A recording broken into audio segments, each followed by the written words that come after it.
तज विकार आकार तज,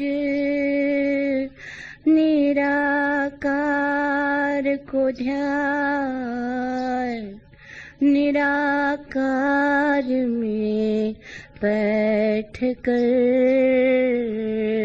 निराधार लोलाय। प्रथम ध्यान अनुभव करे, जासे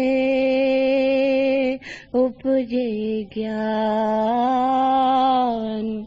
दरिया बहुते करत है, कथनी में गुजरान। पंछी उड़े गगन में, खोज मंडे नहीं माही। दरिया जल में मीन गति, मार्ग दर से नाही। मन बुद्धि चित पहुँचे नहीं, शब्द सके नहीं जाए। दरिया धनुवे साधवा, जहाँ रहे लो लाए। किरकाटा किस काम का, पलट करे बहुत रंग। जन दरिया हंसा भला, जद तद एके रंग। दरिया बगलायु जला, उजला ही होय हंस। ये सरवर मोती चुगे,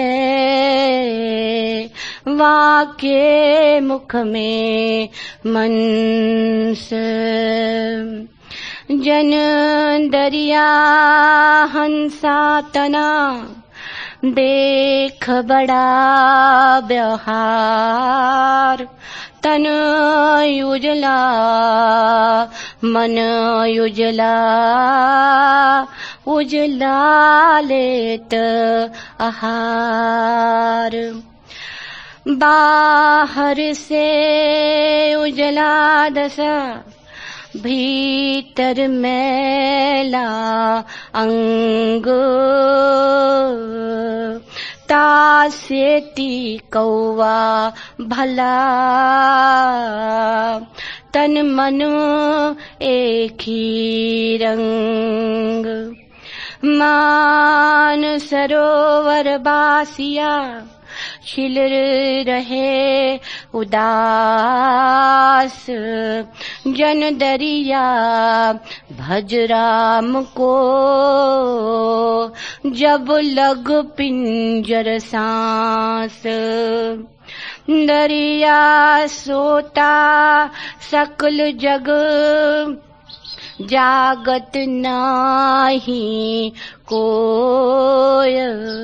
जागे में फिर जागना, जागा कहिए सोय।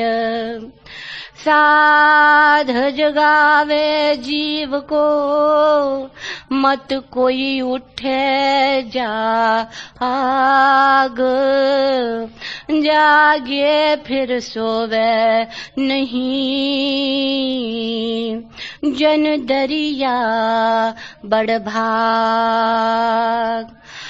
हीरा ले कर जा हरी, गया गंवारे देश।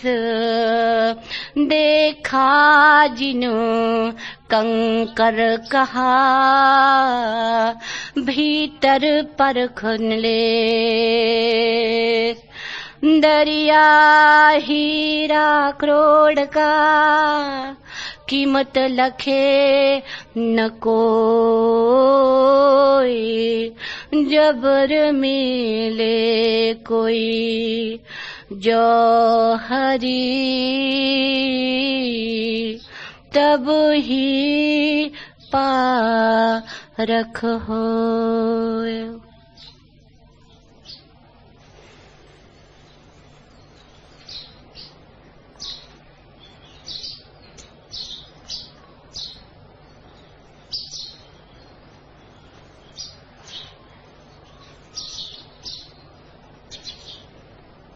फिर दर्द उठा है आंख भरी, सीने में बाएं कोने से।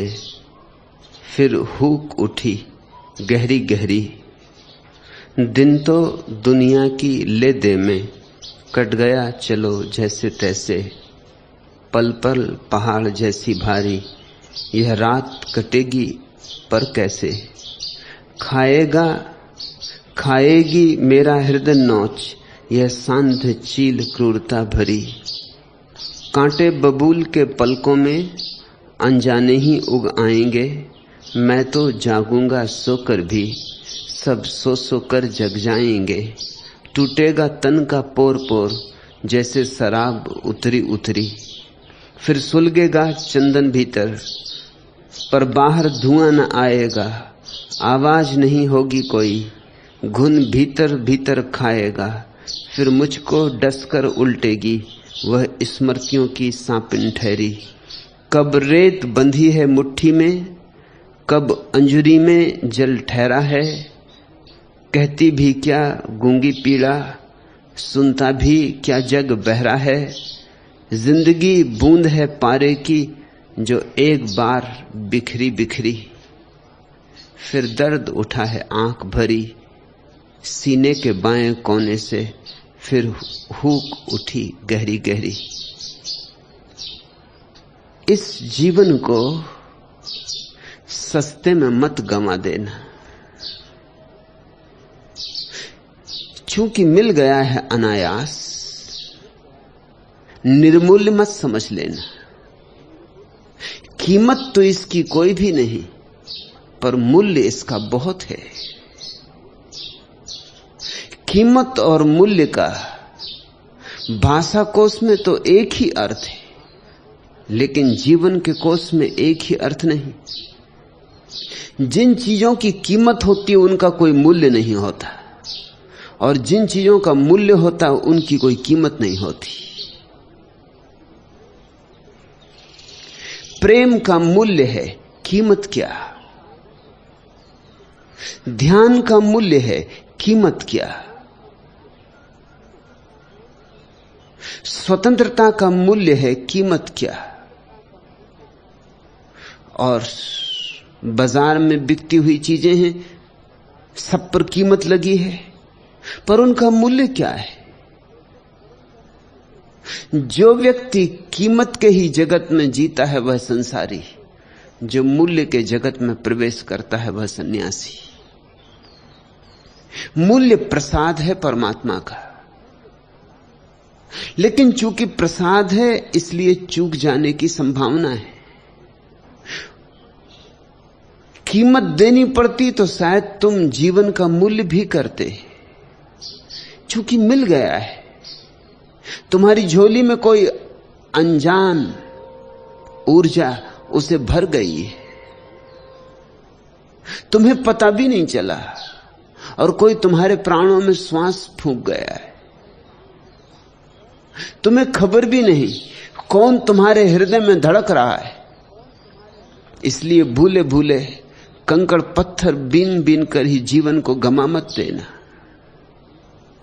जब तक परमात्मा की खोज शुरू ना हो तब तक जानना ही मत कि तुम जिए। जीवन की शुरुआत परमात्मा की खोज से ही होती है। जन्म काफी नहीं है जीवन के लिए, एक और जन्म चाहिए। और धन्य भागी हैं वे जिनके जीवन में हुक उठती, पुकार उठती, पीड़ा का जिन्हें अनुभव होता है, जो परमात्मा की तलाश पर निकल पड़ते, जो सब दांव पे लगाने को राजी हो जाते। फिर दर्द उठा है, आंख भरी सीने में बाएं कोने से, फिर हुक उठी गहरी गहरी। कब रेत बंधी है मुट्ठी में, कब अंजुरी में जल ठहरा है। कहती भी क्या गूंगी पीड़ा, सुनता भी क्या जग बहरा है। जिंदगी बूंद है पारे की, जो एक बार बिखरी बिखरी। सावधान, जिंदगी गंवानी तो बहुत आसान है, कमानी बहुत कठिन है। पारे की बूंद है, बिखरी तो बिखरी, फिर संभाल ना सकोगे। और क्षण क्षण बूंद बिखरती जा रही है, और तुम हो कि खोए हो न मालूम किस व्यर्थता के जाल में। कोई धन, कोई पद, कोई प्रतिष्ठा, 2 कौड़ी उनका मूल्य है, शायद 2 कौड़ी भी उनका मूल्य नहीं। कंकड़ पत्थर बीन रहे हो, जबकि हीरे की खदान बहुत ही निकट है, बहुत ही करीब है, तुम्हारे भीतर है। उसी हीरे की खदान तक कैसे पहुंचा जाए, इस संबंध में आज के सूत्र हैं। पीड़ा की गंध लिए, विष का अनुबंध लिए, चंदन की छांव तले जीवन के गीत पले। तिनकों का आलिंबन आंधी की घातों पर, कपती सी आशाएं नस्वर संघातों पर। मृत्यु की हथेले पर जीने की उत्कंठा, धूप और छांव की संघर्षी मातों पर। अधरों से आग पिए, अंतर में नेह लिए, जैसे तूफानों में बुझता सा दीप जले। सतरंगे मौसम को बंद किए बाहों में, उद्वेलित यौवन का ज्वार लिए चाहों में। पलकों की कोरी पर अंजवाए गहराई, अविरल गति चलने को पथरीली राहों में। अपना अधिकार लिए, उर्मे नौजवार लिए, सिकता पर रेखा बन जो मिट्टी लहर ढले। डसते विश्वासों पर आंसू से भरे भरे, हारों की लड़ियों में कलियों से झरे झरे।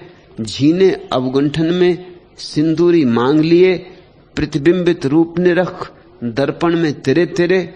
यौवन का मोड़ लिए, हंसने की होड़ लिए, जैसे निज स्मत से पूनम का चांद छले। जेठ की दोपहरी में शीतल जिज्ञासा बन, द्वंद्वों के मंथन में अमृत अभिलाषा बन। पनघट के घट घट में सागर को सीमित कर, दर्शन के प्यासे को जीवन की परिभाषा बन। राग में विराग लिए, तपने का त्याग लिए, बनने को स्वर्ण मुकुट ज्यों कंचन देह जले। जेठ की दोपहरी में शीतल जिज्ञासा बन। ये जीवन तो जलती हुई दोपहरी है, यहां सब जल रहा है, धू धू कर जल रहा है। यह जीवन तो चिताओं के अतिरिक्त और कुछ भी नहीं है, और तुम भी जानते हो, और हर एक जानता है, क्योंकि सिवाय घावों के हाथ लगता क्या है। जेठ की दोपहरी में शीतल जिज्ञासा बन, उठाओ जिज्ञासा को, खोजें उसे जो कभी खोएगा नहीं। खोजें उसे जैसे पालने पर फिर सारी खोज समाप्त हो जाती है। द्वंद्वों के मंथन में अमृत परिभाषा बन। कब तक उलझे रहोगे द्वि में, द्वैत में? कब तक बटे रहोगे द्वंद्व में? मध्य युग में यूरोप में कैदियों को एक सजा दी जाती थी।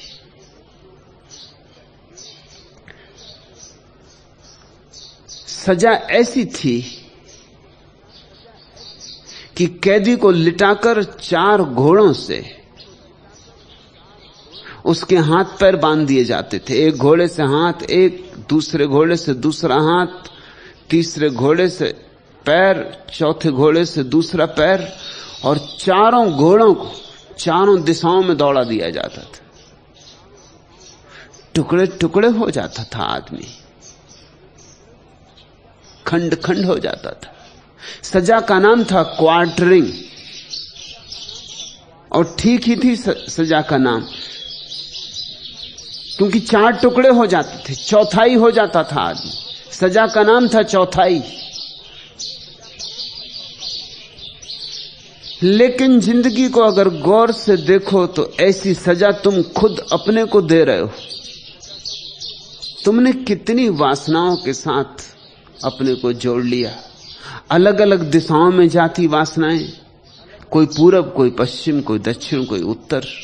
4 घोड़े नहीं, 1000 घोड़ों से तुम बंधे हो, खंड खंड हुए जा रहे हो, टूटे जा रहे हो, बिखरे जा रहे हो।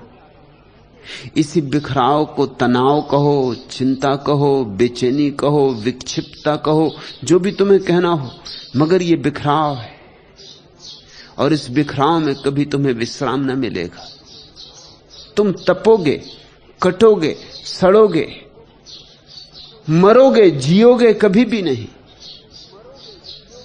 जीवन का संबंध तो तब होता है जब तुम्हारी सारी वासनाएं एक अभिप्सा में समाहित हो जाती, जब तुम्हारी अलग अलग दिशाओं में दौड़ती हुई कामनाएं एक जिज्ञासा में रूपांतरित हो जाती, जब तुम और सब न मालूम क्या क्या छोड़कर सिर्फ उस एक को खोजने के लिए आतुर आबद्ध हो जाते हो, कटिबद्ध हो जाते हो, प्रतिबद्ध हो जाते हो।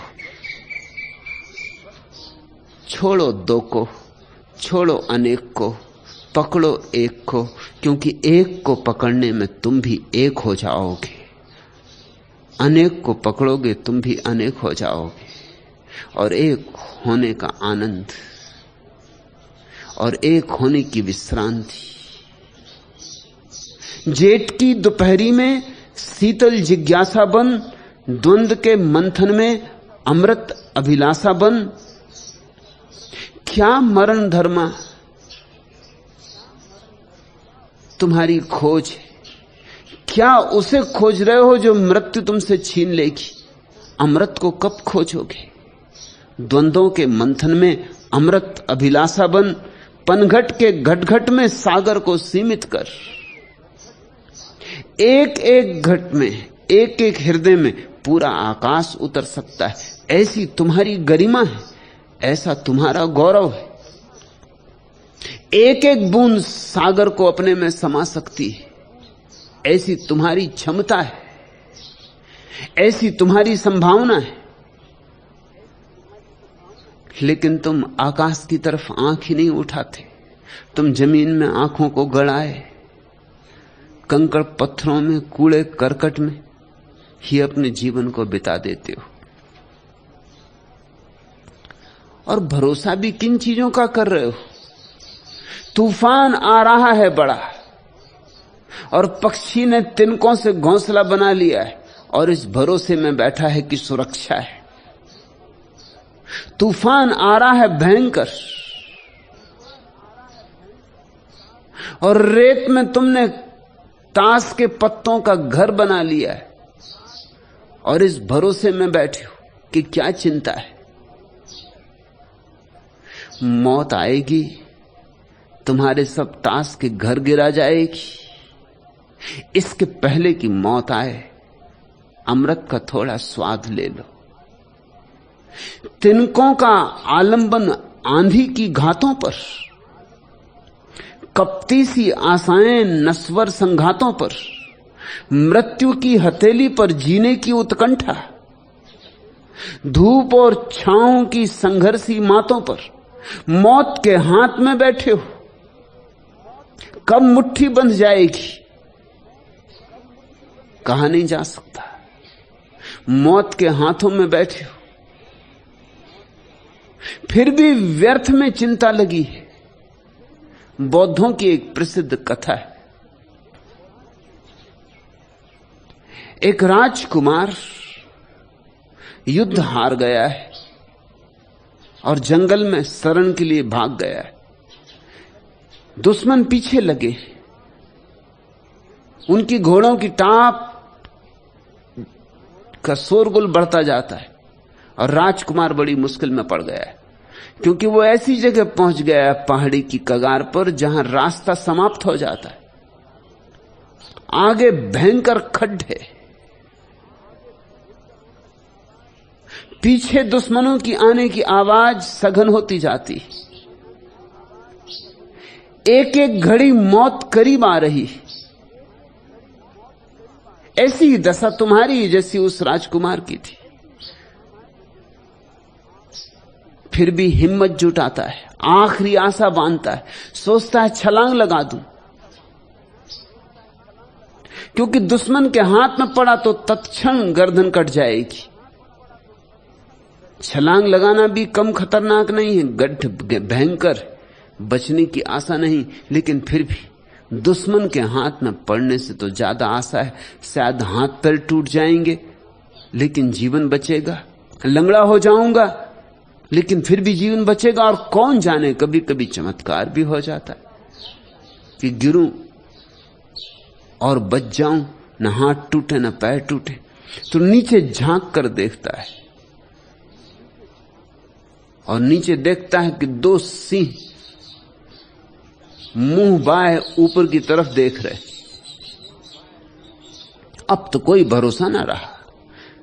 घोड़ों की टाप की आवाज और जोर से बढ़ने लगी और सिंह नीचे गर्जन कर रहे। उन्होंने भी राजकुमार को देख लिया है कि वो खड़ा है ऊपर, अगर गिर जाए तो प्रतीक्षा में रथ कि तत्क्षण चीर फाड़ करके खा जाएंगे। कोई और रास्ता न देखकर राजकुमार एक वृक्ष की जड़ों को पकड़ के लटक रहता है कि शायद दुश्मनों को दिखाई ना पड़ूं, सोच के कि रास्ता समाप्त हो गया, वे वापस लौट जाएं। और वृक्ष की जड़ों में लटका हुआ सिंहों से भी बच जाऊंगा। अगर दुश्मन लौट गए तो एक आशा है कि मैं वापस लौट के बच सकता हूं। जब वो जड़ों को पकड़ के लटक जाता है तब देखता है कि और भी मुसीबत है। एक सफेद और एक काला चूहा जिस जड़ को वो पकड़ के लटका उसे काट रहे। दिन और रात के प्रतीक हैं सफेद और काला चूहा। अब तो बचने की कोई संभावना नहीं। दुश्मनों की आवाज बढ़ती जाती है, सिंहों का गर्जन बढ़ता जाता है और चूहे हैं कि जड़ कांटे डाल रहे हैं, अब कटी तब कटी। ज्यादा देर नहीं है, जड़ कटती जा रही है और तभी पास के एक मधु छत्ते से एक शहद की बूंद टपकती। अपनी जीभ पर वो शहद की बूंद को ले लेता और उसका स्वाद बड़ा मधुर है। उस क्षण में भूल ही जाता है सब, दुश्मन की घोड़ों की टाप, सिंहों की गर्जना, वे सफेद और काले चूहे, काटते हुए जड़, सब भूल जाता है। शहद बड़ा मीठा है। बौद्ध कथा बड़ी प्यारी है। तुम्हारे संबंध में तुम ही हो वह राजकुमार। चारों तरफ से मौत घिरी और शहद की एक बूंद का मजा ले रहे हो, और शहद की एक बूंद में सोचते हो सब मिल गया, अब तुम्हें मौत की चिंता नहीं, जैसे अमृत मिल गया। तुम्हारे सुख क्या है? शहद की बूंदें, जीभ पर थोड़ा सा स्वाद है, और मौत चारों तरफ से घिरी। तिनकों का आलंबन आंधी की घातों पर, कपटी सी आशाएं नश्वर संघातों पर, मृत्यु की हथेली पर जीने की उत्कंठा, धूप और छांव की संघर्षी मातों पर, अधरों से आग पिए, अंतर में नेह लिए, जैसे तूफानों में बुझता सा दीप जले। बड़े तूफान हैं और तुम एक छोटे दिए हो, तुम्हारा बुझना निश्चित है, बचने का कोई उपाय नहीं। न कभी कोई बचा है, न कभी कोई बच सकेगा। लेकिन ये जो छोटा सा क्षण तुम्हारे हाथ में है, इसका सदुपयोग हो सकता है। यह क्षण सत्संग बन सकता है। यह क्षण तुम्हारे भीतर ज्योति का विस्फोट बन सकता है। यह क्षण तुम्हारे भीतर ध्यान बन सकता है। यह क्षण तुम्हारे भीतर साक्षी का भाव बन सकता है। सोचो उस राजकुमार को फिर, काश मधु की बूंद में ना उलझता, मौत को चारों तरफ घिरा देखकर शांत चित्त हो जाता, आखिरी इस क्षण में साक्षी हो जाता, आखिरी इस क्षण में जागकर शुद्ध चैतन्य हो जाता, तो सारी मृत्यु व्यर्थ हो जाती, अमृत से नाता जुड़ जाता। साक्षी में अमृत है, जागरण में अमृत है। अमी झरत बिकसत कमल, जैसे ही तुम साक्षी हो जाते हो अमृत की वर्षा होने लगती है और तुम्हारे भीतर छिपा हुआ शाश्वत का कमल खिलने लगता है। दरिया कहते हैं तज विकार आकार तज, निराकार को ध्यान, निराकार में बैठकर निराधार लौलाए। कहते हैं एक ही काम तुम कर लो तो सब हो जाए। व्यर्थ के विकारों में मत उलझे रहो, शहद की बूंदों में मत उलझे रहो, धोखा है। व्यर्थ के आकारों आकृतियों में मत उलझे रहो, भ्रांतियां हैं, मृग मरीचिकाएं। एक निराकार का ध्यान करो। निराकार का ध्यान कैसे हो? मुझसे आके लोग पूछते हैं आकार का तो ध्यान हो सकता है, निराकार का ध्यान कैसे हो? ठीक है, उनका प्रश्न सम्यक है। राम का ध्यान कर सकते हो, धनुर्धारी राम। कृष्ण का ध्यान कर सकते हो, बांसुरी वाले कृष्ण। कि क्राइस्ट का ध्यान कर सकते हो, सूली पे चढ़े। कि बुद्ध का, कि महावीर का। लेकिन निराकार का ध्यान, तुम्हें थोड़ा ध्यान की प्रक्रिया समझनी होगी। जिसको तुम ध्यान कहते हो वह ध्यान नहीं है, एकाग्रता है। एकाग्रता के लिए आकार जरूरी होता है, क्योंकि किसी पर एकाग्र होना होगा। कोई एक बिंदु चाहिए, राम, कृष्ण, बुद्ध, महावीर। कोई प्रतिमा, कोई रूप, कोई आकार, कोई मंत्र, कोई शब्द, कोई आधार, कोई आलंबन चाहिए, तो तुम एकाग्र हो सकते हो। एकाग्रता ध्यान नहीं। ध्यान तो एकाग्रता से बड़ी उल्टी बात है। हालांकि तुम्हारे ध्यान के संबंध में जो किताबें प्रचलित हैं उन सब में यही कहा गया है कि ध्यान एकाग्रता का नाम। गलत है वह बात, गैर अनुभवियों ने लिखी होगी। एकाग्रता तो चित्त को संकीर्ण करती है। एकाग्रता तो एक बिंदु पर अपने को ठहराने का प्रयास है। एकाग्रता विज्ञान में उपयोगी है। ध्यान बड़ी और बात है। ध्यान का अर्थ होता है शुद्ध जागरूकता। किसी चीज पर एकाग्र नहीं, सिर्फ जागे हुए, बस जागे हुए। ऐसा समझो कि टार्च होती। टार्च तो ध्यान नहीं है, एकाग्रता है। जब तुम टार्च जलाते हो तो प्रकाश एक जगह जाके केंद्रित हो जाता है। लेकिन जब तुम दिया जलाते हो तो दिया जलाना ध्यान है।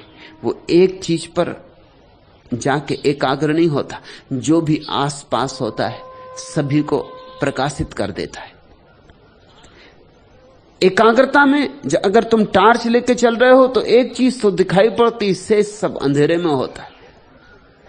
अगर दिया तुम्हारे हाथ में है तो सब प्रकाशित होता है।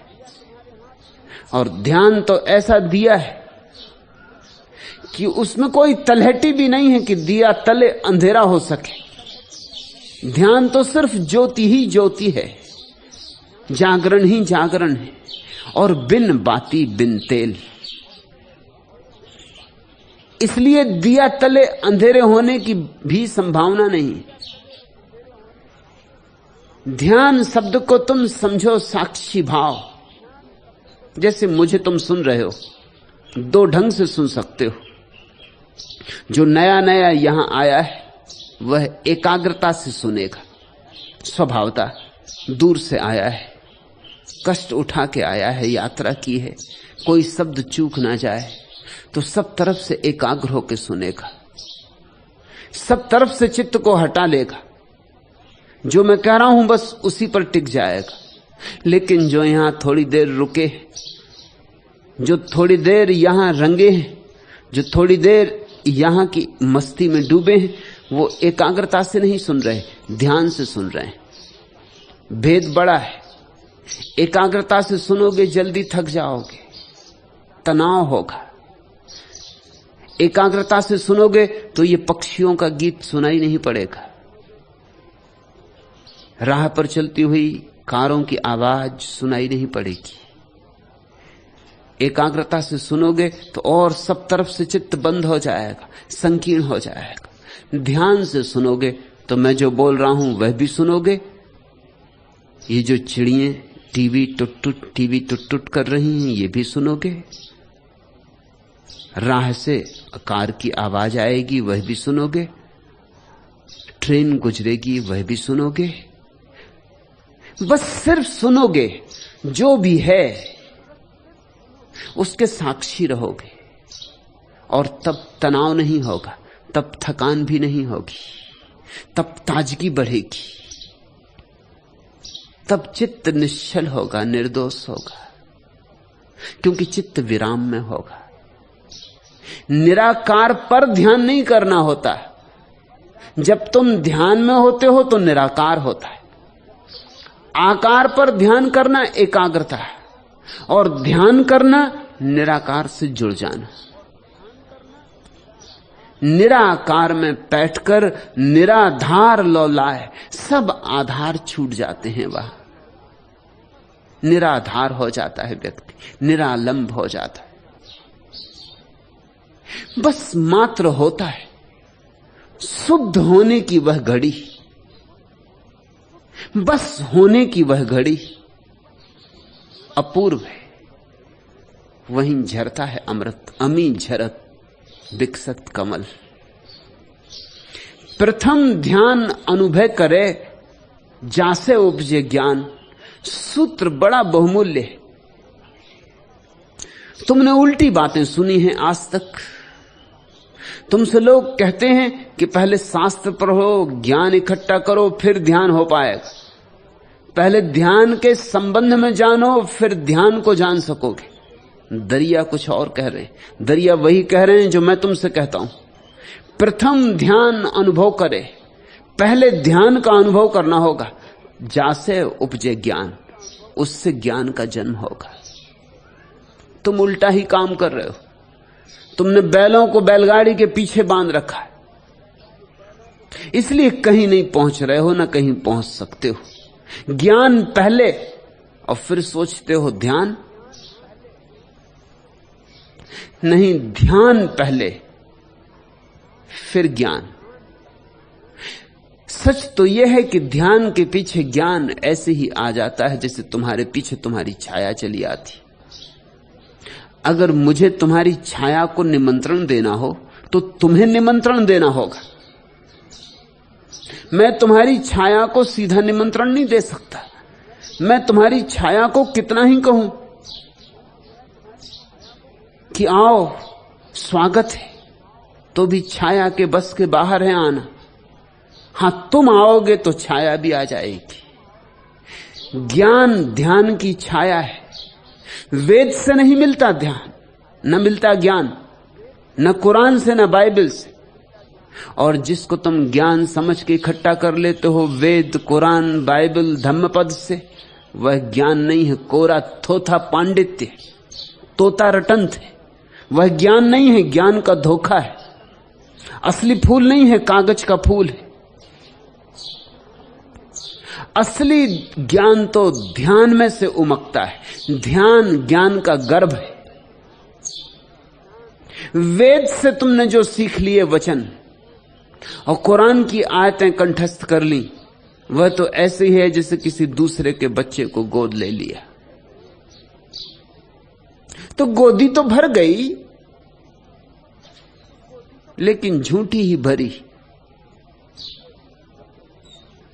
बात कुछ और है जब कोई मां 9 महीने बच्चे को गर्भ में ढोती। 9 महीने कि लंबी पीड़ा जरूरी भूमिका है, तो ही प्रेम उमगेगा। और जिससे 9 महीने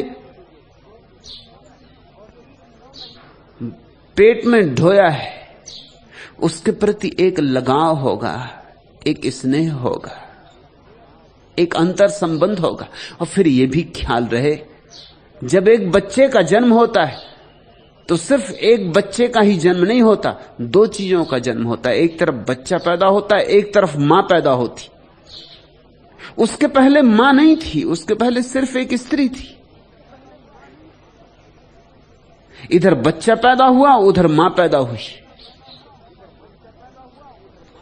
बिना बच्चे के पैदा हुए स्त्री स्त्री रहेगी, मां ना बनेगी। हां, बच्चा गोद लिया जा सकता है, लेकिन गोद लेने से मां पैदा नहीं होगी। मां का धोखा भला हो जाए, और यही हो रहा है। मां तो लोग बनते ही नहीं, ध्यान का गर्भ तो निर्मित ही नहीं करते, और ज्ञान को गोद ले लेते। और ज्ञान को गोद ले लेना सस्ता है। किताबें, शास्त्र आसान है पढ़ लेने, परमात्मा के संबंध में जान लेना बहुत आसान है। परमात्मा को जानने के लिए जीवन को दांव पे लगाना होता है। ठीक कहते हैं दरिया, मैं उनसे 100% राजी हूं। यह अनुभवी का वचन।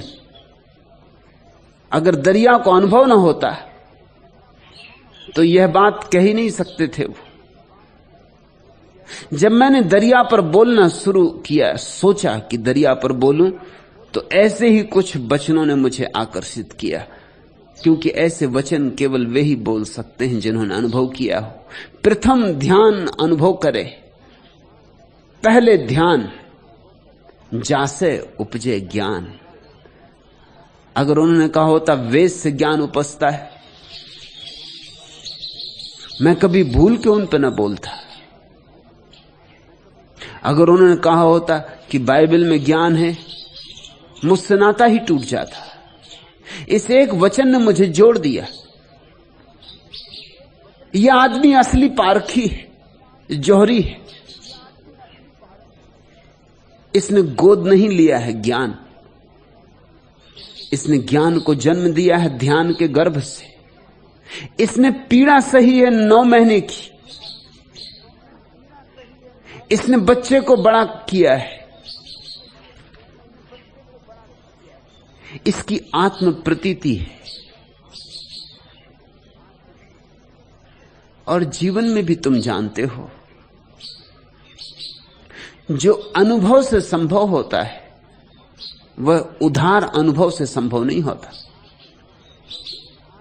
बच्चों को मां बाप लाख समझाएं, ऐसा मत करो वैसा मत करो, बच्चे मानते नहीं। और ठीक ही करते हैं बच्चे जो नहीं मानते, क्योंकि मान लें तो नपुंसक रह जाएंगे सदा के लिए, थोथे रह जाएंगे, रीढ़ पैदा ना होगी। अनुभव से ही मानते। तुम कितना ही कहो बच्चे से कि मत जाओ दिए के पास, हाथ जल जाएगा, लेकिन जब तक एक बार उसका हाथ जले नहीं, तब तक उसे अनुभव ना होगा। और तुम्हारी बात का कोई मूल्य नहीं। इसलिए हर बच्चा वही भूलें करता है जो सब बच्चों ने सदियों से की। मां बाप की सिखावन काम नहीं आती, और जिन बच्चों पे काम आ जाती वे बच्चे गोबर गणेश रह जाते हैं। ख्याल रखना, उनमें आत्मा पैदा नहीं होती। आत्मा तो अनुभव से पैदा होती। जब बच्चे का हाथ जलता है तब वह जानता है कि आग जलाती।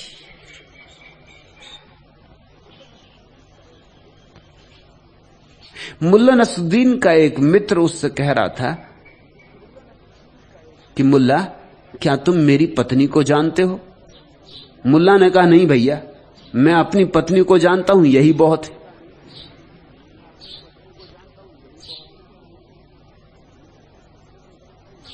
अनुभव अपना। बस अपना अनुभव ही जीवन को सम्यक आधार देता है। दूसरे का अनुभव आधार नहीं देता। दूसरे के अनुभव को तुम समझ ही नहीं सकते। दूसरे के अनुभव और तुम्हारे बीच संबंध ही नहीं जुड़ता, सेतु नहीं बनता, उधार उधार ही रह जाता है। सूचनाएं सूचनाएं ही रह जाती हैं, ज्ञान नहीं बनती।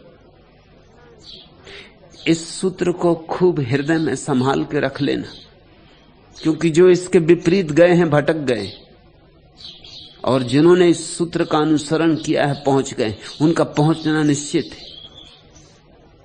प्रथम ध्यान अनुभव करे जासे उपजे ज्ञान, दरिया बहुते करत हैं कथनी में गुजरान।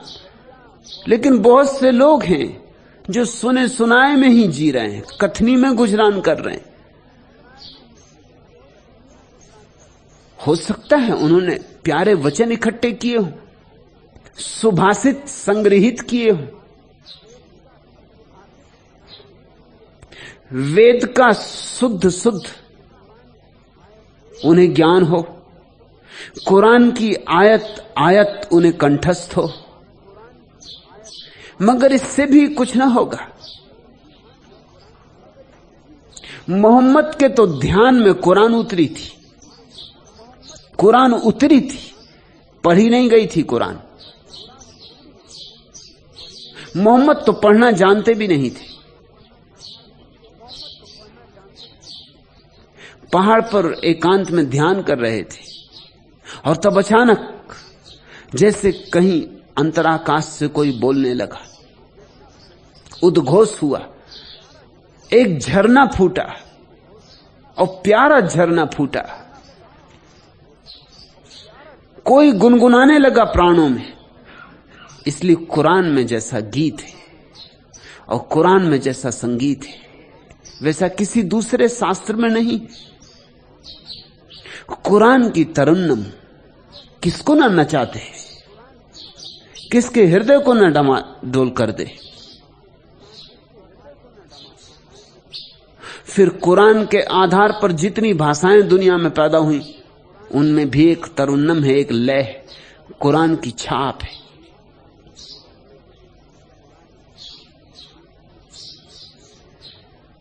लेकिन कुरान कोई पढ़ी नहीं थी मोहम्मद ने, उतरी थी, इल्हाम हुआ था, जन्मी थी। मोहम्मद क्या कर रहे थे? मोहम्मद चुपचाप बैठे थे, शून्य में थे, साक्षी भाव में थे। और जब भी तुम साक्षी हो जाओगे कुरान उतरेगी, वही कुरान नहीं जो मोहम्मद को उतरी। क्योंकि परमात्मा अपने को दोहराता नहीं। परमात्मा का कार्बन कापियों में भरोसा नहीं, विश्वास नहीं। परमात्मा हमेशा नया गीत गाता है। परमात्मा हर दिन नई सुबह लाता है। परमात्मा हर बार नए हस्ताक्षर करता है। जैसे कि तुम्हारे अंगूठे का चिन्ह तुम्हारा ही चिन्ह है दुनिया में, किसी दूसरे आदमी के अंगूठे का चिन्ह तुम्हारा चिन्ह नहीं। चकित करने वाली बात है, 4 अरब आदमी हैं दुनिया में, लेकिन तुम्हारे अंगूठे की प्रतिलिपि किसी दूसरे आदमी के अंगूठे की नहीं। और ऐसा ही नहीं है कि तुम्हारे अंगूठे की जो छाप है वो जिंदा आदमियों में किसी की नहीं। वैज्ञानिक कहते हैं जितने लोग इस जमीन पे अब तक हुए हैं उनमें से भी किसी की छाप वैसी नहीं थी, और जितने लोग आगे भी कभी पैदा होंगे उनमें से भी किसी की छाप वैसी नहीं होगी। हर अंगूठे की छाप अनूठी। जब अंगूठे तक की छाप अनूठी है तो आत्मा की छाप की तो बात ही ना करो। जब तुम्हारे ध्यान में उतरेगा कोई गीत तो न तो वह वेद होगा, न गीता होगी, न कुरान होगा। यद्यपि उसमें वही होगा जो कुरान में है, जो वेद में है, जो गीता में, मगर गीत तुम्हारा होगा, गुनगुनाहट तुम्हारी होगी, लय तुम्हारी होगी, नाचोगे तुम। उसमें अनूठापन होगा, उसमें मौलिकता होगी। और यह अच्छा है शुभ है। काश वही वही गीत बार बार उतरता तो बड़ी ऊब पैदा होती। परमात्मा नित्य नूतन है।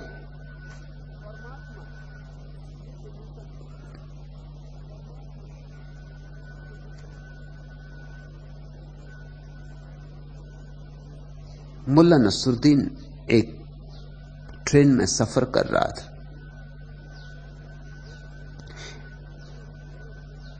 एक बड़े प्रसिद्ध कवि भी साथ में सफर कर रहे थे।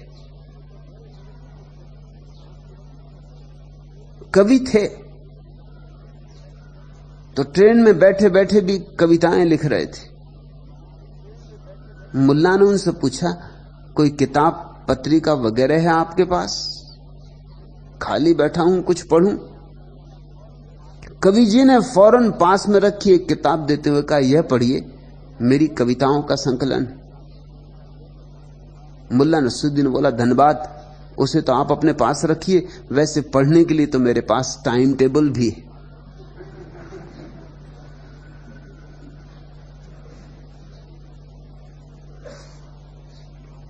एक तो आदमियों में है कवि जो वही वह दोहराए जाते हैं, इधर उधर थोड़ा बहुत वेद फर्क, शब्दों का जमाव, तुकबंदी, बस तुकबंदी। राजस्थान की पुरानी कहानी, एक जाट सिर पे खाट लेके जा रहा था। गांव का कवि मिल गया, उसने कहा, जाट रे जाट, सिर पे तेरे खाट।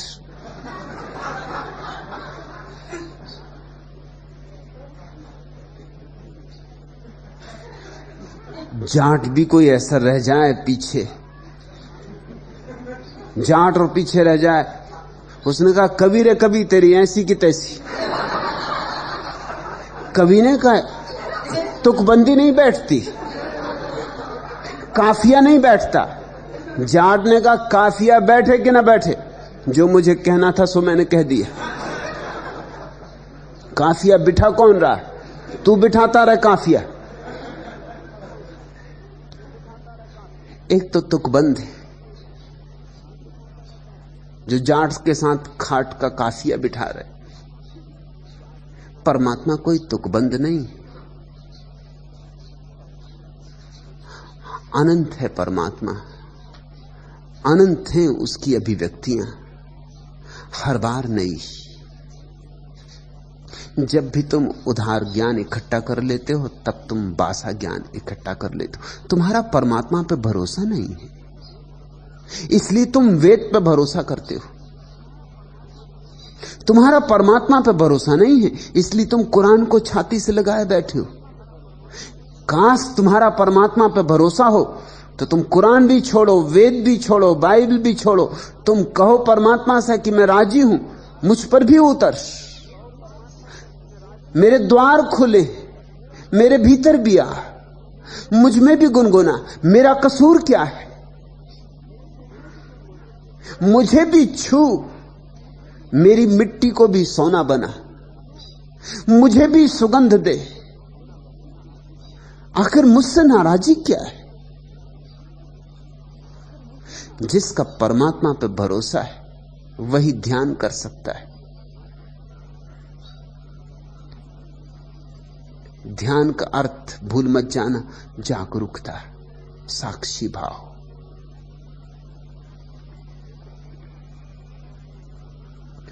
और तुम कितना ही शास्त्र पढ़ो, तुम समझोगे वही जो तुम समझ सकते हो, अन्यथा हो भी कैसे सकता है। तुम वेद भी पढ़ोगे तो तुम वही थोड़ी पढ़ लोगे जो वेद के ऋषि ने लिखा था। वेद के ऋषि ने जो लिखा है उसे समझने को, उस ऋचा को समझने को, उस ऋषि की बोध दशा चाहिए पड़ेगी। बिना उस ऋषि की बोध दशा के तुम कैसे समझोगे अर्थ? अर्थ शब्दों में नहीं होता, अर्थ देखने वाले की आंखों में होता है। अर्थ शब्द में छिपा नहीं है कि तुमने शब्द को समझ लिया तो अर्थ समझ में आ जाएगा। शब्द तो केवल निमित्त है, खूंटी है। टांगना तो तुम्हें अपना ही कोट पड़ेगा। तुम जो टांगोगे वही खूंटी पे टंग जाएगा। वेद को जब बुद्धू पढ़ेगा तो वेद भी उसके साथ बुद्धू हो जाते।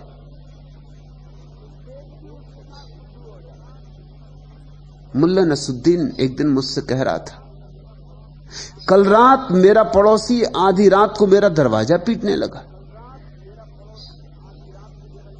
तो मैंने कहा कि मुल्ला तब तो तुम बहुत परेशान हुए होगे। मुल्ला ने कहा नहीं जी, और मैं और परेशान होता।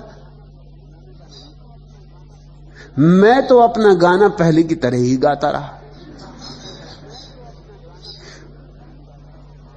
उसी गाने की वजह वो पड़ोसी दरवाजा पीट रहा है कि भैया बंद करो।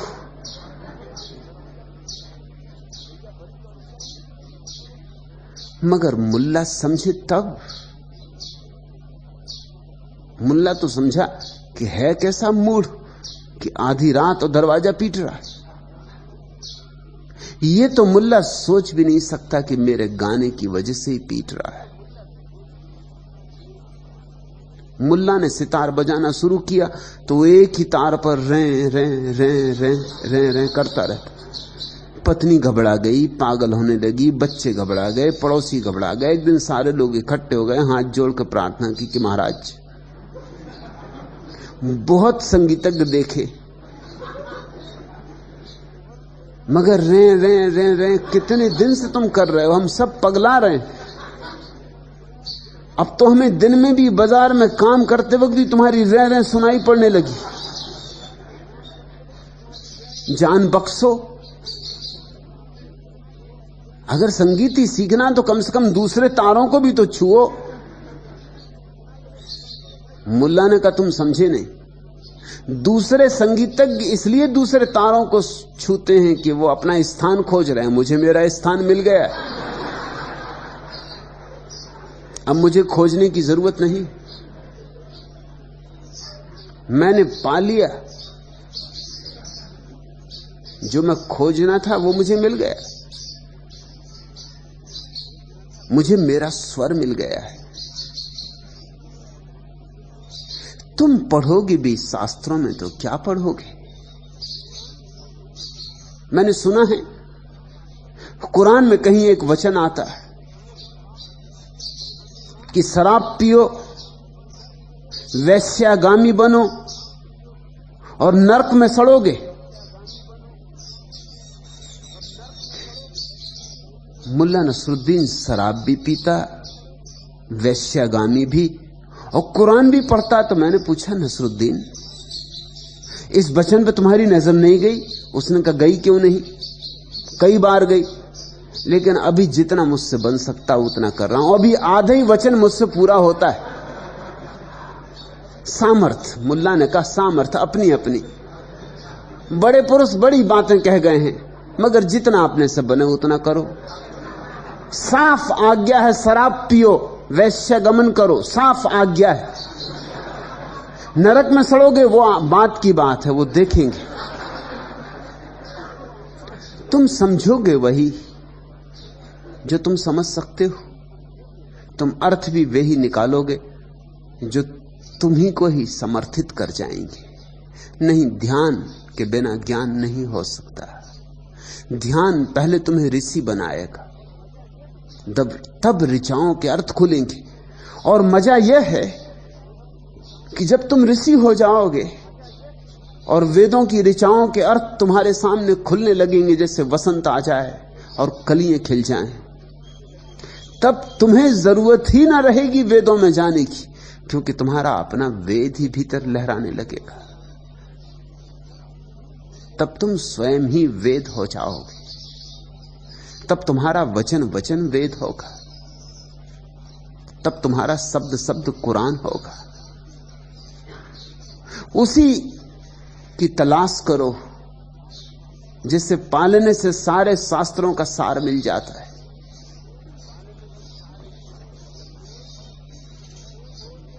पंछी उड़े गगन में, खोज मंडे नहीं माही, दरिया जल में मीन गति मार्ग दर्शे नाही। अद्भुत वचन दरिया दे रहे हैं। एक एक सूत्र ऐसा है कि हीरे जवाहरातों में भी तौलो तो भी तौले ना जा सके, अतुलनीय। पंछी उड़े गगन में, तुमने पक्षियों को आकाश में उड़ते देखा? उनके पैरों के चिन्ह नहीं बनते।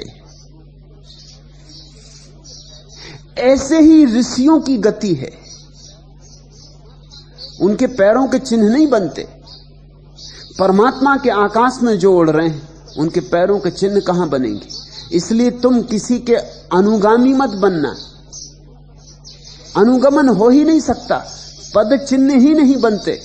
पंछी उड़े गगन में, खोज मंडे नहीं माई, लेकिन आकाश में उसके कोई चिन्ह नहीं पाए जाते। पंछी उड़ जाता है, निशान नहीं बनते। इसलिए कोई दूसरा पंछी अगर उसका अनुगमन करना चाहे तो कैसे करे? दरिया जल में मीन गति, जैसे नदी में कि सागर में मछली चलती, मार्ग दर्शे नहीं, कोई मार्ग नहीं बनता उसके चलने से। कोई दूसरा उसके मार्ग का अनुसरण करना चाहे तो कैसे करे? परमात्मा के उस परम आकाश में भी, ध्यान के उस शून्य आकाश में भी न कोई चिन्ह बनते हैं, न कोई मार्ग। पंछी उड़े गगन में, दरिया जल में मीन गति, ऐसी ही गति है उस अंतर आकाश की, वहां कोई चिन्ह कभी नहीं बनते, इसलिए वहां अनुगमन नहीं हो सकता। तुम्हें अपना रास्ता स्वयं ही बनाना होगा। हिंदू होने से काम ना चलेगा, मुसलमान होने से काम ना चलेगा, ईसाई जैन बौद्ध होने से काम ना चलेगा, क्योंकि ये तो इस बात का तो ये अर्थ हुआ कि मार्ग बना बनाया है, सिर्फ तुम्हें चलना है।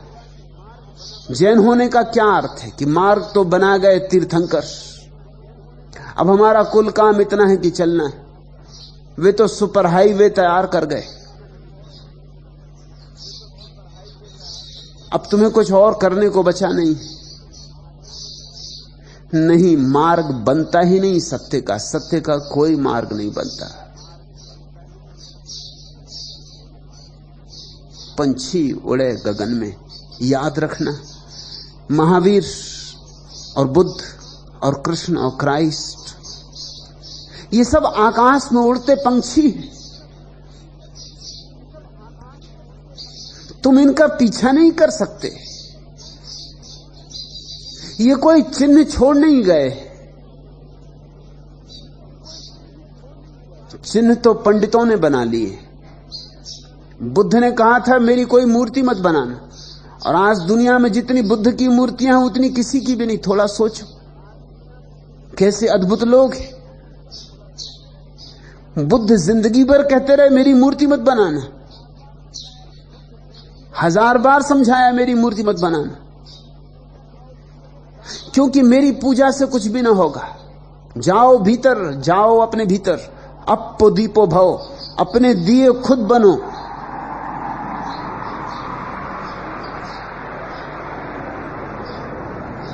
लेकिन बुद्ध की इतनी मूर्तियां बनी, इतनी मूर्तियां बनी जितनी किसी की भी कभी नहीं बनी, और शायद अब किसी की भी कभी नहीं बनेंगी।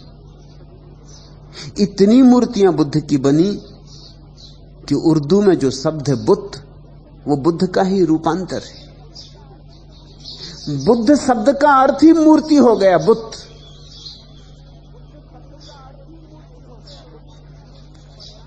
इतनी मूर्तियां बनी कि बुद्ध में और मूर्ति शब्द में पर्यायवाची संबंध हो गया, कुछ भेद ही ना रहा। मूर्ति यानी बुद्ध की। चीन में मंदिर है एक, 10,000 बुद्धों का मंदिर। एक मंदिर में 10,000 मूर्तियां हैं। हुआ क्या? बुद्ध कहते रहे मेरी मूर्ति मत बनाना, फिर लोगों ने मूर्ति क्यों बना ली? लोग जो पीछे आते हैं उन्हें चिन्ह चाहिए, उन्हें पद चिन्ह चाहिए, उन्हें मील के पत्थर चाहिए, उन्हें साफ सुथरा रास्ता चाहिए। कोई इतनी झंझट नहीं लेना चाहता कि जंगल में अपनी पगडंडी खुद बनाए, चले और बनाए, चले और बनाए, जितना चले उतनी बने। याद रखना, यह बात अति मौलिक, अति आधारभूत है। सत्य का कोई भी अनुसरण नहीं हो सकता, सत्य का अनुसंधान होता है, अनुकरण नहीं, अनुसंधान। किसी के पीछे चल के तुम सत्य तक कभी ना पहुंचोगे, अपने भीतर जाओगे तो सत्य तक पहुंचोगे। किसी के पीछे गए तो बाहर का ही अनुगमन रहा, अपने भीतर जाओगे तब बीहड़ है वहां, अंधकार है वहां, जंगल है, रास्ता साफ नहीं, जाना कठिन है, लेकिन वह कठिनाई ही तो मूल्य है जो चुकाना पड़ता है।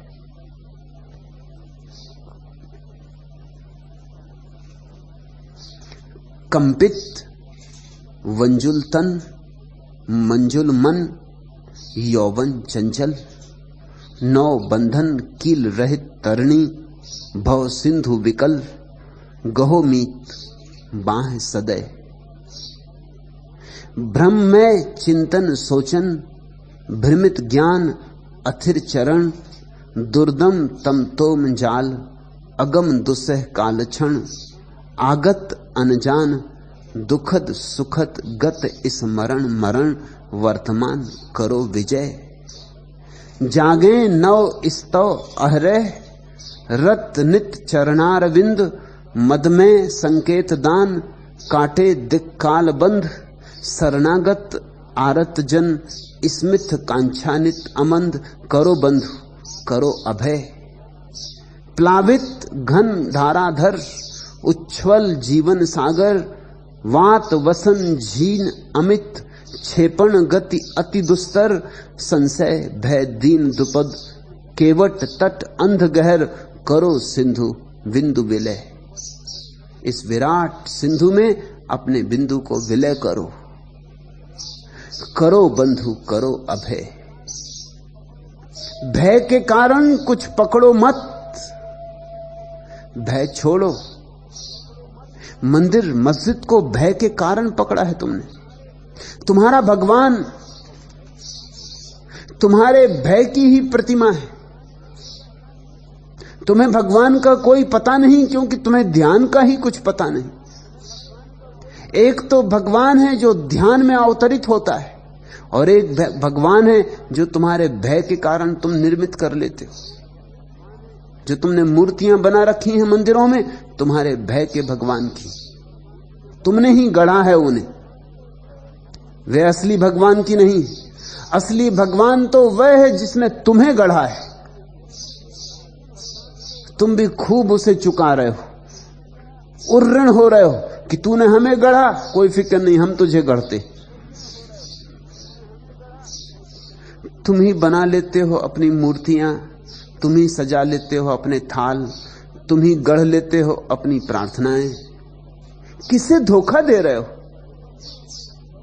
आत्मवंचना है यह। करो बंधु करो अभय, करो सिंधु बिंदु विलय। डरो मत, भयभीत न हो। धर्म का और भय से कोई संबंध नहीं, धर्म का और भीरू से कोई नाता नहीं। तुमने शब्द तो सुना होगा, सारी भाषाओं में इस तरह के शब्द हैं। हिंदी में शब्द धर्म भीरू, धार्मिक आदमी को कहते हैं धर्म भीरू। अंग्रेजी में भी ठीक वैसा शब्द है, धार्मिक आदमी को कहते हैं गॉड फियरिंग, ईश्वर से डरने वाला।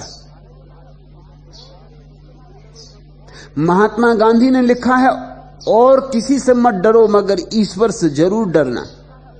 और मैं तुमसे कहता हूं, और किसी से डरो तो डरो, ईश्वर से कभी मत डरना, क्योंकि ईश्वर से अगर डरे तो संबंध ही ना हो सकेगा। उससे तो प्रेम करना, और प्रेम में कोई डरता है? प्रेम कहीं डरता है? प्रेम अभय। प्रेम से जोड़ो नाता, भय से नाते जुड़ते नहीं। और जिससे तुम भयभीत होते हो, तुम्हारे मन में उसके प्रति विरोध होता है, प्रेम नहीं होता। तुलसीदास ने कहा, भय बिन होए न प्रीति, और मैं तुमसे कहता हूं ठीक इससे उल्टी बात। तुलसीदास कहते हैं बिना भय के प्रीति नहीं होती। ये पता नहीं किस प्रीति की बात कर रहे हैं कि किसी के सिर पर लठ लेके खड़े हो गए और उसको भयभीत कर दिया और वो कहने लगा कि मुझे आपसे बड़ा प्रेम है। ये प्रीति हुई? वो प्रतीक्षा करेगा किसी क्षण जब बदला ले सके, वो तुम्हें मजा चखाएगा, वो राह देखेगा। भय बिन होए न प्रीति। मगर तुलसीदास कोरे पंडित थे, दरिया जैसे नहीं, बस कोरे पंडित। इसलिए मुझसे बहुत बार लोग पूछते हैं, आप कबीर पर बोले, नानक पे बोले, फरीद पर बोले, दरिया पर बोल रहे हैं, मीरा पर बोले, इतने संतों पर बोले, तुलसीदास पर क्यों नहीं बोलते? तुलसीदास पर मैं नहीं बोलूंगा। तुलसीदास की वाणी में मुझे ध्यान नहीं दिखाई पड़ता, अनुभव नहीं दिखाई पड़ता। पंडित है, बड़े कवि हैं, मगर कवियों से क्या लेना देना? मैं कालिदास पे थोड़ी बोलूंगा, भवभूति पर थोड़ी बोलूंगा, शेक्सपियर पे थोड़ी बोलूंगा। कवियों से क्या लेना देना? महाकवि है और बड़े पंडित हैं और शास्त्रों के बड़े ज्ञाता हैं। मगर इन सब बातों का मेरी दृष्टि में कोई मूल्य नहीं। अनुभव की चूक मालूम होती, कहीं भूल मालूम होती। कहते हैं जब तुलसीदास को कृष्ण के मंदिर में ले जाया गया, नाभादास ने अपने संस्मरणों में लिखा है, तो तुलसीदास कृष्ण की मूर्ति के सामने झुके नहीं। जो ले गया था उसने कहा नमस्कार नहीं करिएगा। उन्होंने कहा मैं तो सिर्फ धनुर्धारी राम के सामने झुकता हूं। जिससे ध्यान हो गया हो उसे धनुर्धारी राम और बांसुरी रखे कृष्ण में भेद मालूम पड़ेगा।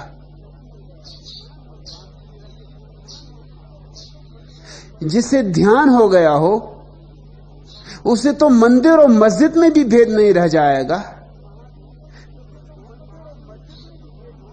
उसे तो महावीर, बुद्ध और मोहम्मद में भी भेद नहीं रह जाएगा। मगर तुलसीदास को अभी कृष्ण और राम में भी भेद दिखाई पड़ रहा है, दोनों हिंदू। लेकिन तुलसीदास ने कहा कि मेरा माथा तो तभी झुकेगा जब धनुष बाण हाथ लोगे। मेरा माथा तो सिर्फ राम के सामने झुकता है। परमात्मा पे भी शर्त लगाओगे? ये माथा झुकाना हुआ? ये तो परमात्मा को झुकवाना हुआ। ये तो साफ बात हो गई। कहो इरादे, अगर चाहते हो कि मैं झुकूं तो पहले तुम झुको, लो धनुष बाण हाथ। ये तो बात साफ हो गई। ये तो सौदा हो गया। ये प्रार्थना ना हुई, ये तो अपेक्षा हो गई कि मेरी अपेक्षा पहले पूरी करो तो फिर मैं झुकूंगा। पहले तुम मेरी अपेक्षा पूरी करो तो फिर मैं तुम्हारी अपेक्षा पूरी करूंगा।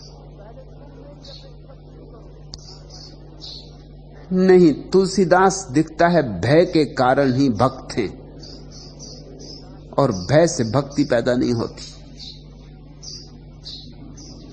भक्ति तो प्रेम का परिष्कार है। भय के कारण ही तुम दूसरों के बनाए हुए रास्तों पर चलते हो, क्योंकि लगता है सुरक्षित है। बहुत लोग चल चुके हैं तो डर नहीं मालूम होता। अगर भीड़ गड्ढे में भी जा रही हो तो तुम आसानी से जा सकते हो, क्योंकि इतने लोग कुछ गलती थोड़ी कर रहे होंगे। एक बार बनट शाह को किसी ईसाई पुरोहित ने कहा कि आप अपने को ईसाई नहीं मानते, करोड़ों लोग ईसाई हैं, क्या इतने लोग गलती कर सकते? क्या इतने लोग गलत हो सकते?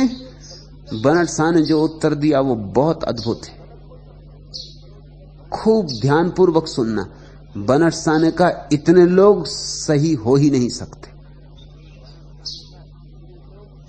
क्योंकि सत्य तो कभी किसी एकांत के जीवन में उतरता है। इतने लोग अगर सत्य हो तो सारी पृथ्वी सत्य से जगमग हो जाए। बनट शाह ने कहा मैं तो इसीलिए ईसाई नहीं हूं कि इतने लोग ईसाई हैं तो सब गड़बड़ होगा, नहीं तो इतने लोग ईसाई हो सकते थे। जहां भीड़ चले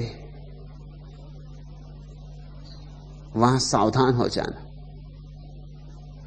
भीड़ चाल भेड़ चाल है, और परमात्मा की तलाश तो केवल वे ही कर पाते हैं जिनके पास सिंहों की आत्मा है, जो सिंहनाद कर सकते। अकेले चलने में डर लगता है, मगर ध्यान में तो अकेले चलना पड़ेगा।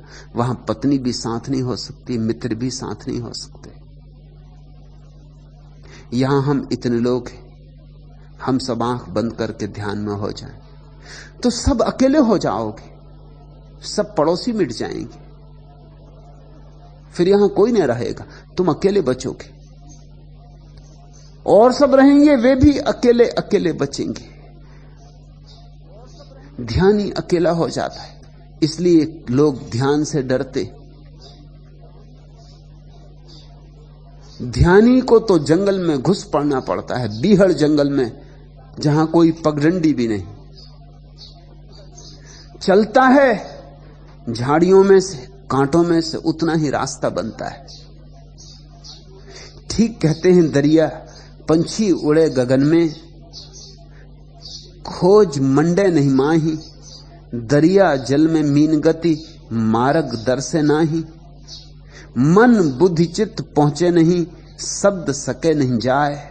दरिया धनवे साधवा, जहां रहे लौलाए। वहां शब्द की तो कोई गति ही नहीं, तो शास्त्र कैसे तुम्हें समझाएंगे। वहां मन बुद्धि चित्त भी नहीं पहुंचते, तो सोचने विचारने अध्ययन करने मनन करने से तुम वहां न पहुंचोगे। दरिया धनवे साधवा, दरिया कहते हैं वे सरल चित्त लोग धन्य हैं जो उस जगह पहुंच गए हैं जहां शब्द नहीं पहुंचता, मन नहीं पहुंचता, चित्त नहीं पहुंचता, बुद्धि नहीं पहुंचती, जहां शास्त्रों की कोई गति नहीं, जहां विचार बहुत पीछे छूट जाते। जो उस भाव लोक में उतर गए वे धन्य भागी। किर कांटा किस काम का, पलट करे बहुरंग। गिरगिट किसी काम का नहीं होता, बहुत रंग बदलता है। और यही हालत है दुनिया में, तुम एक रंग से थक जाते हो तो दूसरा रंग बदल लेते। संसारी संसार से थक जाता है, जंगल भाग जाता है, लेकिन वही का वही, चित्त वही, चिंतन वही, धारणाएं वही।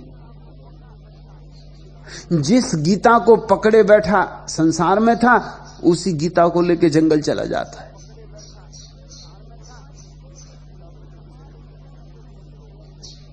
समाज छोड़ देते हैं लोग। एक मेरे मित्र जैन थे, समाज छोड़ दिया, घर छोड़ दिया, मुनि हो गए। मैंने उनसे पूछा कि अब तुम अपने को जैन मुनि क्यों कहते हो? जब जैनों का समाज ही छोड़ दिया, जब जैन घर छोड़ दिया, तो अब कैसे जैन?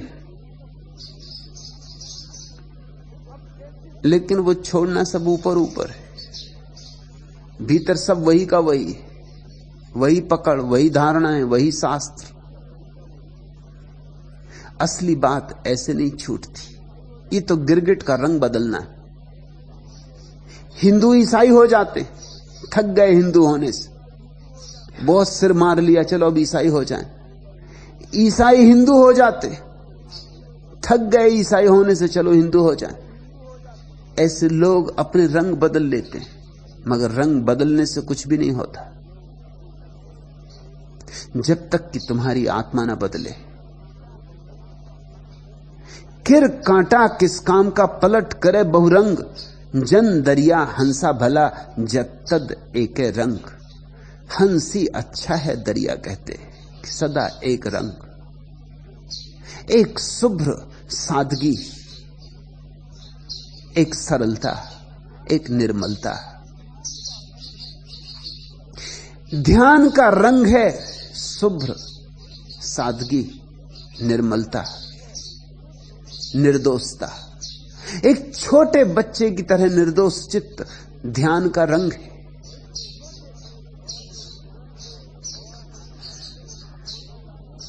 और जो ध्यान को उपलब्ध होता है वही समर्थ होता है एक रहने में। जो ध्यान को उपलब्ध नहीं होता उसे तो गिरगिट की तरह रंग बदलने ही पड़ते। तुम खुद भी जानते हो, अपने अनुभव से जानते हो। जरा में सज्जन मालूम होते हो, जरा में दुर्जन हो जाते हो। अभी अभी बिल्कुल भले थे, अभी अभी एकदम तलवार निकाल ली। अभी अभी बिल्कुल प्रेमपूर्ण मालूम होते थे, जरा सी कुछ बात हो गई, आग बबूला हो गए। सुबह मंदिर जा रहे थे, ऐसे भगत जी मालूम होते थे। और तुम्हें ही कोई दुकान पर बैठा देखे तो लुटेरे हो जाते हो।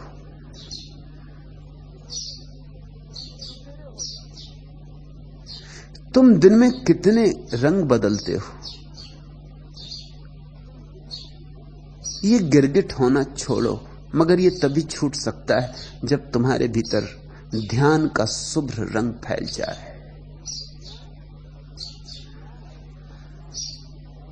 दरिया बगला उजला उज्जवल ही हो हंस। लेकिन ख्याल रखना, दरिया कहते हैं कि मैं कह रहा हूं कि सफेद रंग बगलों का भी होता है। बगले बहुत प्राचीन समय से ही शुद्ध सफेद खादी पहनते। गांधी बाबा ने तो बहुत बाद में ये राज खोला। बगलों को पहले से पता है, वो पहले से खादी पहनते। और बगले बड़े योगी होते। देखा तुमने, एक टांग पर खड़े रहते, बगुलासन, आसन लगाए रहते। नहीं तो मछलियां फंसे भी नहीं। एक टांग पर बगुला खड़ा रहता है मछलियों को धोखा देने को। क्योंकि दो टांगे अगर मछलियों को दिखाई पड़े तो उनको शक हो जाए कि बगुला है। एक टांग का कहीं कोई होता है? एक टांग का कहीं कोई हो सकता है? एक टांग का कोई होता ही नहीं। तो मछलियां निश्चिंत रहती हैं, होगी लकड़ी गड़ी होगी कि कोई पौधा उगा होगा, मगर कोई बगुला तो उसकी दो टांग होनी चाहिए। तो बेचारा बगुला सदियों से योग साध रहा है, एक टांग पे खड़ा रहता है।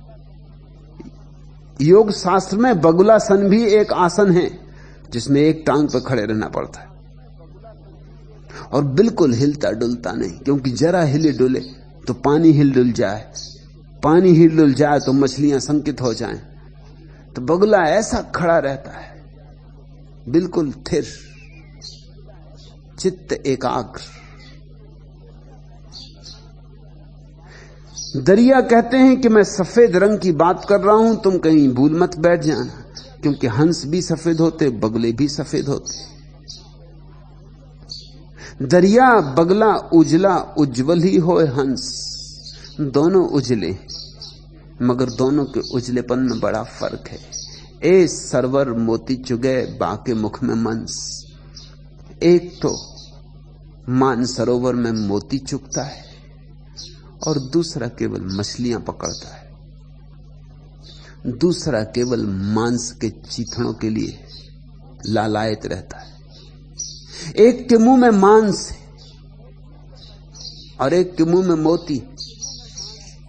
मोतियों से पहचान होगी कौन बगला है कौन हंस है।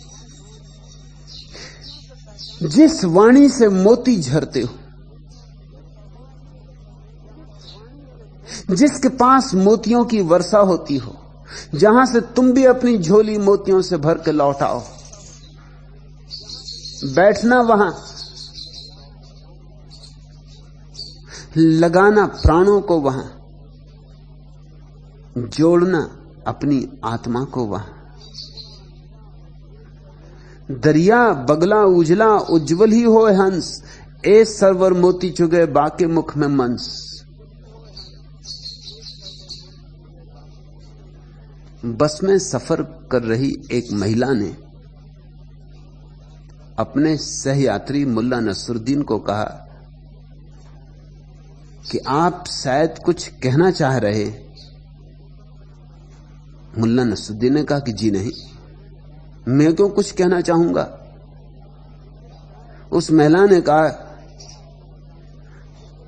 तो फिर शायद आप जिसे अपना पैर समझ के खुजला रहे हैं वो मेरा पैर है, ये पता देना जरूरी।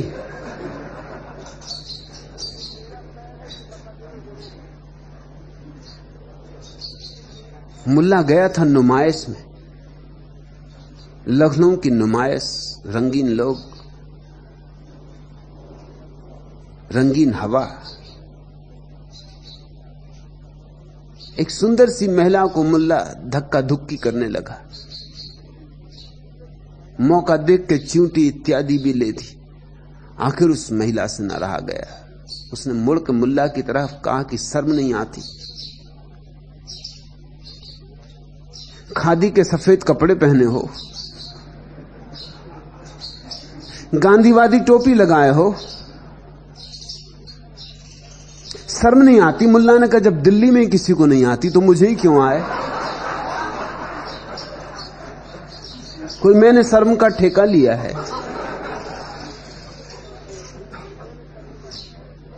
महिला भी कुछ चुप रह जाने वाली नहीं थी। उसने कहा छोड़ो खादी की बात, बाल भी सफेद हो गए, कुछ सफेद बालों की तो लाज रखो। मुल्ला ने कहा बाल कितने ही सफेद हो गए हों, दिल मेरा अब भी काला है। अब बालों की सुनूं कि दिल की सुनूं, तू ही बता। बगुला ऊपर ऊपर सफेद है, दिल तो बहुत काला है। रंग बस ऊपर ऊपर है, भीतर तो बड़ा तमस है।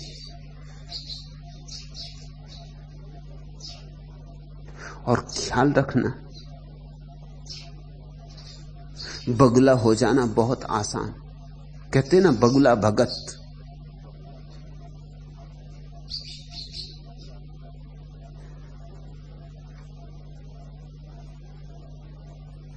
जन दरिया हंसा तना, देख बड़ा व्यवहार, तन उज्जवल मन उजला, उज्जवल लेत आहार। इसलिए तन को ही देख के मत उलझ जाना, बाहर बाहर के व्यवहार को देखकर मत उलझ जाना। अंतर तम में झांकना, तन उज्जवल मन उजला, उज्जवल लेत आहार। देखना व्यवहार, देखना आहार, देखना बाहर, देखना भीतर। सत्संग का यही अर्थ है कि गुरु के पास सब रंगों में बैठ के देखना, सब ढंगों में बैठ के देखना, सब दिशाओं से गुरु से संबंध जोड़ना, ताकि उसकी अंतरात्मा की झलक तुम पे पड़ने लगे।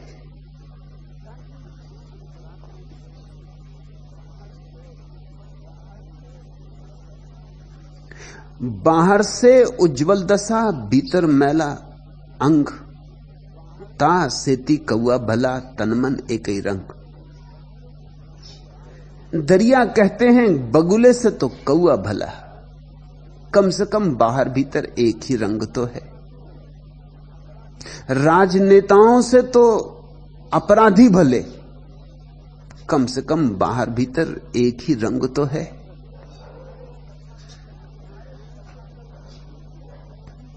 तुम्हारे तथाकथित संतों से तो पापी भले, कम से कम बाहर भीतर एक ही रंग तो है। बाहर से उज्जवल दशा, भीतर मैला अंग। लेकिन सदियों सदियों से तुम्हें पाखंड सिखाया गया है। तुम्हें यही सिखाया गया बाहर कुछ भीतर कुछ। तुम्हें यही सिखाया गया भीतर जो करना हो करो, मगर बाहर एक सुंदर रूपरेखा बनाए रखो।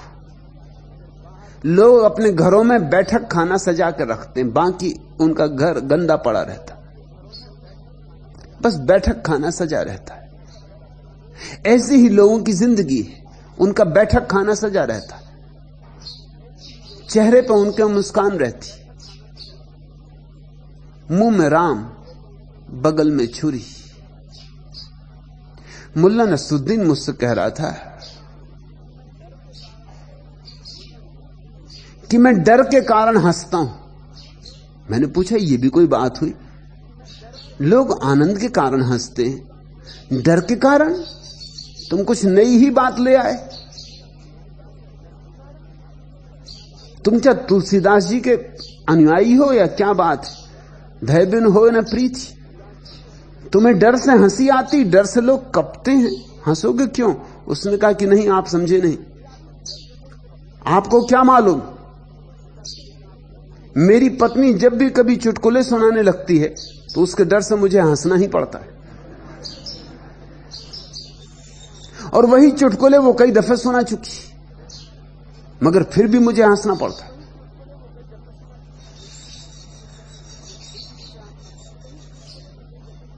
एक पाखंड है जिसमें हम दीक्षित किए जाते। रास्ते पे कोई मिल जाता है, तुम कहते हो जयराम जी सौभाग्य कि सुबह सुबह आपके दर्शन हुए, शुभ घड़ी शुभ मुहूर्त, और मन में कहते हो ये दुष्ट कहां से सुबह सुबह दिखाई पड़ गया, अब पता नहीं दिन में क्या हालत होगी। कोई घर आता है तो कहते आओ विराजो, स्वागत, पलक पावड़े बिछाते हो, और भीतर भीतर कहते हो ये कम वक्त, इसको आज ही आने की सूची। मुल्ला नसरुद्दीन के घर एक दिन एक दंपति ने दस्तक दी। मुल्ला ने डरते डरते आधा दरवाजा खोला, नंग धड़ंग था, सिर्फ गांधी टोपी लगाए हुए थे। स्त्री तो बहुत घबरा गई, लेकिन अब मेहमान आ ही गए तो मुल्ला ने कहा आइए आइए, बड़ा स्वागत है, आइए। डरते डरते पति पहले घुसा, पीछे पत्नी भयभीत। पति ने पूछा ये तुमने क्या ढंग बना रखा, नंगे क्यों बैठे हो? तो मुल्ला ने कहा कि इस समय मुझसे कोई मिलने आता ही नहीं, इसलिए मस्त अपना घर अकेला नंगा बैठा हुआ हूं। तो पत्नी ने पूछा फिर ये टोपी क्यों लगाई? तो मुल्ला ने कहा कभी कोई भूल चूक से शायद आ ही जाए।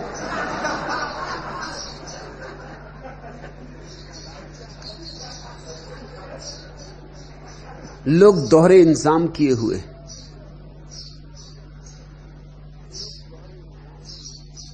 एक उनकी जिंदगी है जिसे वो अंधेरे में जीते, और एक जिंदगी है जिसे वो उजाले में दिखाते।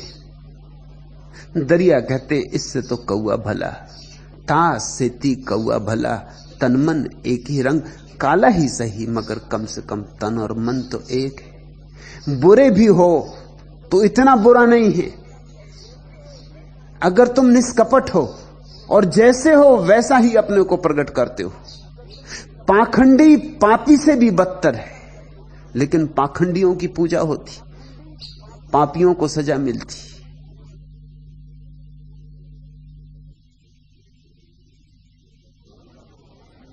पाखंडी सिर पर बैठे, इसलिए जिनको भी सिर पर बैठना है वो पाखंड को अंगीकार कर लेते। मैं तुमसे कहना चाहता हूं, स्मरण रखना, पाखंड इस जगत में सबसे बड़ी दुर्गति है। उससे और ज्यादा नीचे गिरने का कोई उपाय नहीं। अगर हंस हो सको तो अच्छा, बाहर भीतर एक शुभ्र रंग। अगर हंस ना हो सको तो कम से कम कौआ बेहतर, बाहर भीतर एक रंग। कम से कम एक बात में तो हंस जैसा है, यद्यपि रंग काला है, मगर बाहर भीतर की एकता तो है। मगर बगला भगत मत होना, वह सबसे बदतर अवस्था है। मान सरोवर बासिया छिलर रहे उदास, जन दरिया भज राम को जब लग पिंजर सांस। वो जो मान सरोवर का अनुभव कर लिया है हंस, अब उसे छिछले गंदे तालाब में अच्छा नहीं लगता। इस बात को ख्याल में लो। मैं तुमसे कहता हूं संसार मत छोड़ो, लेकिन ध्यान में डूबो। एक दफा ध्यान का स्वाद आएगा कि बस संसार गंदा तालाब हो जाएगा, हो ही जाएगा। छोड़ना ना पड़ेगा, भागना ना पड़ेगा, अपने को मनाना ना पड़ेगा, त्यागना ना पड़ेगा, अपने आप छिछला गंदा तालाब हो जाएगा। मान सरोवर की जैसे झलक भी मिल गई, उस स्फटिक मणि जैसे स्वच्छ जल की जैसे झलक भी मिल गई, या एक घूंट जिसने पी ली, उसके लिए सारा संसार अपने आप व्यर्थ हो जाता है। इसलिए मैं छोड़ने को नहीं कहता। हां, छूट जाए तो बात और, छूट जाए तो गरिमा और गौरव और। छोड़ना मत। छोड़ने से सिर्फ अहंकार बढ़ेगा और पाखंड बढ़ेगा। संसार में रहते रहते ही ये तुम्हें साफ होने लगे कि भीतर एक मानसरोवर है, तो तुम भीतर डुबकी मारोगे, भीतर पियोगे, भीतर नहाओगे, और बाहर ठीक है, कीचड़ है सो है। बाहर की कीचड़ तुम्हारा क्या बिगाड़ लेगी? बाहर की कीचड़ बहुत से बहुत तुम्हारी देह को ही छू सकती, और तुम्हारी देह भी कीचड़ से बनी, सो कीचड़ से कीचड़ का क्या बिगड़ेगा? मान सरोवर बासिया जिसको ध्यान में बसना आ गया, छीलर रहे उदास, वो अपने आप छिछले सागर, छिछले सरोवर, छिछले तालाबों के प्रति उदास हो जाता है। ध्यान रखना, उसके लिए हमारे गहरे से गहरे सागर भी छिछले हो जाते, जिसने भीतर का सागर देख लिया। जन दरिया भजराम को जब लग पिंजर सांस, फिर तो एक ही बात रह जाती है करने योग कि जब तक पिंजड़े में सांस चलती है, श्वास श्वास में प्रभु का स्मरण चलता है।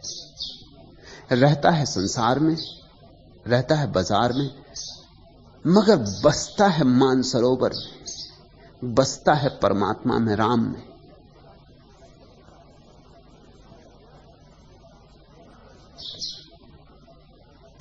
दरिया सोता सगल जग, जागत नाही कोय, जागे में फिर जागना, जागा कहिए सोए।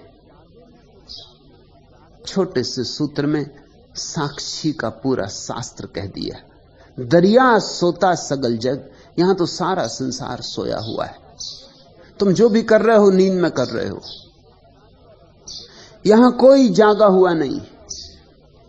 एक दाढ़ी वाले साहब बस में खड़े खड़े सफर कर रहे थे। एक स्टॉप पर एक बहुत ही ठिगने कद का व्यक्ति उसमें सवार हुआ। उसका हाथ डंडे तक नहीं पहुंच रहा था, इसलिए वह उन दाढ़ी वाले साहब की दाढ़ी पकड़ के खड़ा हो गया। कुछ देर तक तो दाढ़ी वाले साहब चुप रहे, लेकिन वे फिर उससे बोले, मेरी दाढ़ी छोड़। उस ठिगने आदमी ने कहा, क्यों? क्या आप अगले स्टॉप पे उतरने वाले?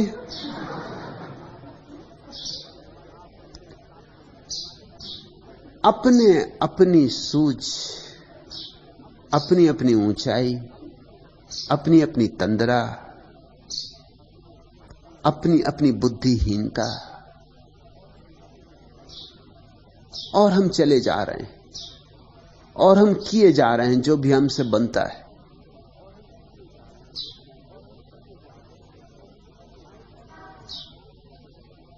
एक कवि महोदय माइक छोड़ने का नाम नहीं ले रहे थे। जब श्रोताओं ने बहुत चिल्लपो मचाई तो कवि महोदय बोले, ठीक है, अब आप थोड़ी देर और सब्र करके मेरी अंतरिम 15वीं कविता सुन ले। ऐसा बार बार कह के तो आप 19 कविताएं पहले ही सुना चुके। कई श्रोताओं ने चिल्लाकर टोका। कवि महोदय ने शांत मुद्रा में श्रोताओं की ओर देखा और बोले, गिनती में भूल सुधार के लिए धन्यवाद। और यह कह के वे पुनः कविता पाठ करने में तल्लीन हो गए। लोग बस चले जा रहे हैं। कहां जा रहे हैं? क्यों जा रहे हैं? क्या कर रहे हैं? जो कर रहे हैं वो कुछ हो रहा है कि नहीं हो रहा है, किसी को चिंता नहीं है, होश ही नहीं। जिंदगी ऐसे धक्कम धुक्की में बीती जाती, आपाधापी में बीती जाती। दरिया सोता सगल जग, जागत ना ही कोय, जागे में फिर जागना। इसको जागना नहीं कहते जिसको तुम जागना कहते हो। ये जो रात नींद टूट जाती और सुबह उठ गए और कहा कि जाग गए, इसको जागना नहीं कहते। जागने वाले इसको जागना नहीं कहते। जागने वाला किसको जागना कहते? जागे मैं फिर जागना। इस जागने में भी जो जाग जाए, नींद टूट गई वो तो देह की थी, आत्मा की नींद जब टूट जाए, रात सपने देखते हो, दिन विचार करते हो, दोनों हालत में तंद्रा घिरी रहती। अगर विचार छूट जाएं, अगर विचारों का सिलसिला बंद हो जाए तो जागना, तो ध्यान, निर्विचार चित्त जागने का अर्थ है। जागे में फिर जागना, जागा कहिए सोए। जो समाधि को उपलब्ध है वही जागा हुआ है। इसलिए हमने समाधिस्थ लोगों को बुद्ध कहा है। बुद्ध का अर्थ होता है जागा हुआ। बुद्ध से किसी ने पूछा तुम कौन हो, क्योंकि बुद्ध इतने सुंदर थे, देह तो उनकी सुंदर थी ही, लेकिन ध्यान ने और अमृत की वर्षा कर दी थी। अमी झरत विकसत कमल,